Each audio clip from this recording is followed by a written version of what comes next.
जागी जगह भेगा थी आईस मेलमो नहीं के એટલે આદિવાસી પરિવારના આવે ભીલની औलादનો अगर पुत्र હોય तो जी मनसा थकी बात निकले एनी वातने समझવું પડે।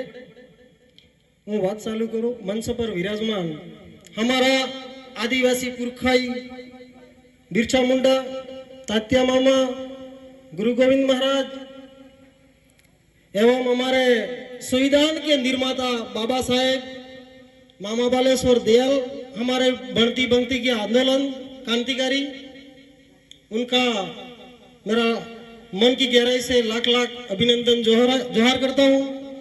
एवं हमारे सालिया पंचायत के धनी दोरी को नमन। और आज जो बैठक है अपनी सभा हो रही है गांव के सोरा यानी अपने पेला सीराबासी ने नमन, गाम ने कुल देवी ने नमन।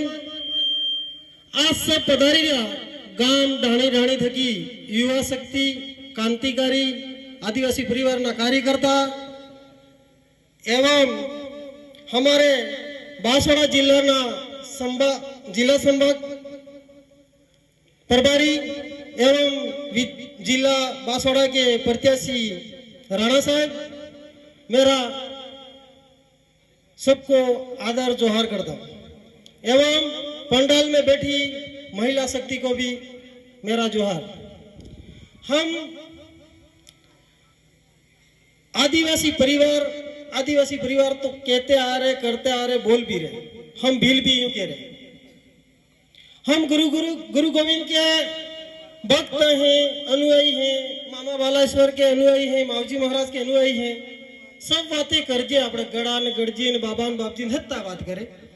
पण जी सभा अपनी जी थई रही है बाप पार्टी नो मतलब मत समझो, अपनो आदिवासी परिवार ना कहेवाया खरा के। तो आदिवासी परिवार ना कहेवाया खरा आज एम करीने आपणो एक सभा करजे के આપણે आदिवासी नो चिंतन शिविर है, आदिवासी नो जन जागरण है। तो आज देश आजाद थयो, गुलामी मटी गई, एने बाद भी 75 साल बाद भी આપણે आदिवासी चिंतन शिविर केम करવું પડે? आदिवासी ने चिंता करवानो दाड़ो केम आयो?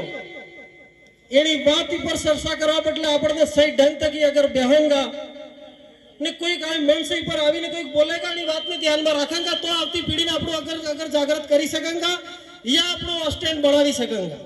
जैसे आज कहते हैं गुरु गोविंद की जय, मावजी महाराज की जय, मामा बालेश्वर की जय बोल लेते हैं, बल्कि उनके क्या सिद्धांत था, उनका भक्ति आंदोलन क्या था, इस बात को समझना पड़ेगा कि नहीं? तो जैसे गुरु गोविंद महाराज है,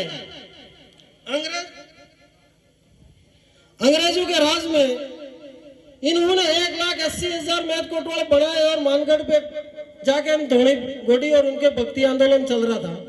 अब भक्ति आंदोलन या तो आप तो भक्ति मंडली कीजिए के इन आंदोलन शब्द केम बताड़ी? तो अंग्रेजों खिलाफ भक्ति द्वारा आंदोलन तो એટલે કીધું કે માનગઢ ઉપર એને ભક્તિ આંદોलन કર્યું। और भक्ति आंदोलन करवानो એનો अलग थकी आ एक सिद्धांत एक मूल मांग थी अंग्रेज थकी કે અમારે આદિવાસી પરિવારને ભીલ ભાઈને અને રાજા મહારાજા થકી ગુલામ થકી અમારે મુક્ત થવું છે। હોકા મુક્ત થવું કે આપણે બાત તો માર ડોહા બાતે કરતા સાંભળલી કે હાલો ગઢ પડીલું તો પેલા રાજા મહારાજનો ઓર્ડર આવતો એટલે તો ઘોડાને મફત સાર નાખવા જવું પડતું તો પાણા તો જવું પડતું હતું ને।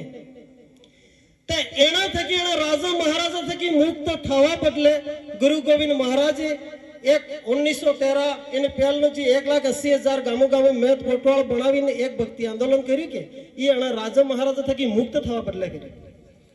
तो एने मांग करी कि हमको भील को अलग से राज दे दो, कानून दे दो, कायदा दे दो, हम जी लेंगे, खा लेंगे और हमारी व्यवस्था बना लेंगे। तो अंग्रेजों ने दुख लाज्યું કે राजा महाराजा ने तो गुड़जी खाઈને આપણા बाप दादा तो मरी गया ना। आज 75 साल देश आजाद थयो एने बाद भी आपण चिंता करी रही है तो भी आपण सही ढंगी पर अपना सोरा ने परिवार ने भणावવાનો या बेहવાનો आजू खबर नहीं पड़ी रही तो किदाड़ पड़े।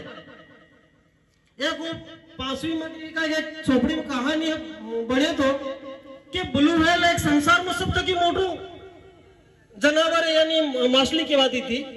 एना ब्लू व्हेल नहीं खबर नहीं तो मारो शरीर केटलो लांबो सोडो है। तो मनखा ने काळ पड्यो અને શરીરને આખો તોડીને ખાઈ ગયું ને લાસ્ટ પેલો ગાબડા તક આવી જઈને પછી વાયા ફરીને પાળ્યું તો કાંઈ નહીં મળે. તો આપણો આટલો મોટો સમાજ હે, લૂંટાઈ જવું મટી જવું ને પછી યાદ કરું કે યાર લૂંટાઈ ગયા, પાછો અંગ્રેજ આવી ગયા તે દાડે જાગવું. તો આ જાગવાની વાળા હે, આ સમજવાની વાળા હે. राजनीतिक वाला आवे है अपने अपनी रोटी हिकी नहीं जाता रहे. राजनीतिक वाला आवे है अपना अपना गाड़ी बंगला अपना कामे गणा है. मैं तो तवावड़ी बांधी, अरे तुम्हारा गांव में स्कूल लाइयो, तुम्हारा गांव में फलणो करी, तुम्हारा कुओ आगेड़ा करियो ने वाहे करियो, फिर मने वोट आलो के. पर तुम्हारा जल जंगल जमीन ने शिक्षा ની વાત કરી કે દાડે. तो એની વાત भी समझવું है कि आज बाप पार्टी जो बनी कमल कांग्रेस ने आज तक विधानसभा हो या सांसद सभा लोकसभा हो उसमें अपने आदिवासी परिवार की बात नहीं करी, अपने मूल मांगों की बात नहीं करी. जो बाबा साहेब ने जो देश आजाद किया इसके बाद 1952 में जो संविधान जो लागू हुआ इस देश को चलाने के लिए, उस संविधान को आज भी इस धरातल पे लागू नहीं है. क्यों लागू नहीं है? क्यों अपने गांव में पटेल की पद्धति आपने खत्म कर दी. कोई पुलिस वाला आता है गांव में, जरा एक मिनट ही लूंगा सर, तो क्या करते हैं उसको डायरेक्ट जाके कोई गुना है कि नहीं गुना, पुलिस वाला डायरेक्ट घुस जाता और उसको पकड़ लेता और तू इतना पैसा ला तब तुझे छोड़ता हूं. और पहले क्या होता था, गांव में अपने रूढ़ीगढ़ ग्राम सभा होती, उसमें गांव का मुखिया जो कहता, गांव का भांजड़िया कहता, उसको पूछा जाता था और उसके पूछने के बाद 5 जनों का जो निर्णय होता था तो उसको दंड बाकी होता है या स्वीकार माना जाता था. तो आज अपनी समाज में जो रूढ़ीगढ़ ग्राम सभा आज पासी कायम करेंगा तो आती पीढ़ी ने अपने हदारी सकेंगा. और वही बात बाप पार्टी कहती है कि आप जागो, आप ही निर्णय करो कि जो आज सालिया पंचायत जो सरपंच साहब समाज का विचारधारा से काम कर रहे हैं, तो आज उनको आज इस शिलान्यास अवसर का जो मौका मिला है और काम करा रहे, वो सालिया की जनता का एक बड़ा गौरवशाली भाग्य है. इसलिए मुझे चिट्ठी आ गई है, ज्यादा नहीं बताते हुए मैं इतना जरूर कहता हूं कि अपने पास पंचायती राज आवा करे. तो पंचायती राज में जेवा वीरेंद्र भाई सरपंच साहब है आ हलजी वाला एवा ने एवा अगर समाज ना के ने लूटे ने खरोसे ने गुंडागिरी नहीं करा अपना हाथे एवा हरेक क्या पैदा करो तो आवा आवा काम अपना शिक्षा ना विकास ना काम थाएगा. और मेरी बात किसी को अगर बुरी लगी हो तो इसी पंडाल में छोड़ के जाए, बल्कि बाप पार्टी का विजन है उसको हमेशा साथ में रखे, इस विचार को कायम रखे. जय जोहार, जय आदिवासी, जय भील प्रदेश.